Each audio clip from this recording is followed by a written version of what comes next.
নমস্কার, জয় মাতারা। আমি অ্যাস্ট্রো হিমাংশু ভাগ্যের দুয়ার থেকে আপনাদেরকে জানাই আন্তরিক শুভেচ্ছা, ভালোবাসা। আশা করি ঈশ্বরের কৃপায় আপনারা সকলে সুস্থ আছেন, ভালো আছেন। আজ আমি আরেকটি নতুন টপিকস নিয়ে আপনাদের সামনে চলে এলাম। সেটি হচ্ছে 2026 12ই জানুয়ারি অর্থাৎ 12 জানুয়ারি মঙ্গল মকর রাশিতে অবস্থান করছে।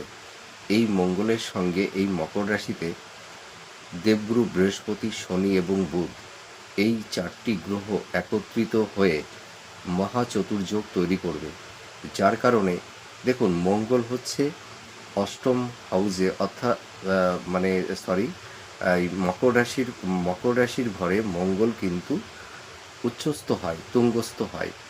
তো এই মঙ্গল আর রবি, বৃহস্পতি আর বুধ এই চারটি গ্রহ একত্রিত হয়ে এই যে মহা চতুর্যোগ তৈরি করবে, তার ফলে আপনারা যারা বৃষ রাশির জাতক জাতিকারা আছেন এই 2026-এ নতুন বছর আপনাদের দেখবেন কর্ম, কেরিয়ার, প্রফেশন, আপনারা যারা ধরুন বিশেষ করে কম্পিটিটর আছেন, যারা চাকরি বাকরির চেষ্টা করছেন, দেখবেন এই মহা চতুর্যোগের প্রভাবে আপনারা এই বছরের নতুন কর্মপ্রাপ্তি লাভ করতে পারবেন। আপনাদের হেলথের জায়গা দেখবেন আগের তুলনায় অনেকটাই বেটার হবে। আপনারা যারা দাম্পত্য জীবনে আছেন, হয়তো যাদের মধ্যে একটু সামান্য সংঘাত, একটা ভুল বোঝাবুঝি, এই ধরনের সমস্যা যাদের তৈরি হয়েছিল, হয়তো কারোর ক্ষেত্রে মেন্টাল ডিস্টেন্স, ফিজিক্যাল ডিস্টেন্স তৈরি হয়েছিল, দেখবেন দাম্পত্য জীবনের জায়গাটি আপনাদের অনেকটাই বেটার হবে। লাভ রিলেশনের জায়গাটিও আপনাদের অনেকটাই ভালো হবে।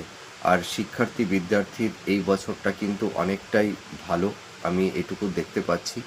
আর আপনারা যারা উচ্চশিক্ষার মধ্যে আছেন, যারা মাস্টার্স, পিএইচডি বা রিসার্চ ওরিয়েন্টের মধ্যে আপনারা যারা আছেন, দেখবেন এই বছর আপনারা অনেকটাই সফলতা পাবেন।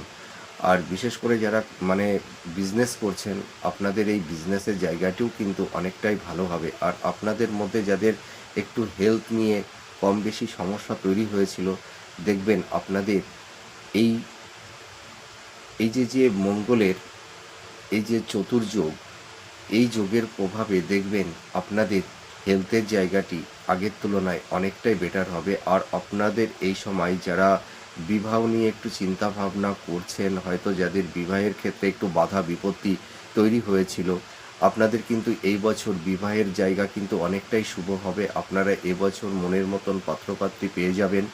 আর যারা সন্তান নেওয়ার ব্যাপারে একটা প্ল্যানিং করছেন, ঠিক আছে, আপনাদের এই বছরে কিন্তু সন্তান প্রাপ্তির ক্ষেত্রে কোনো বাধা বিপত্তি থাকছে না।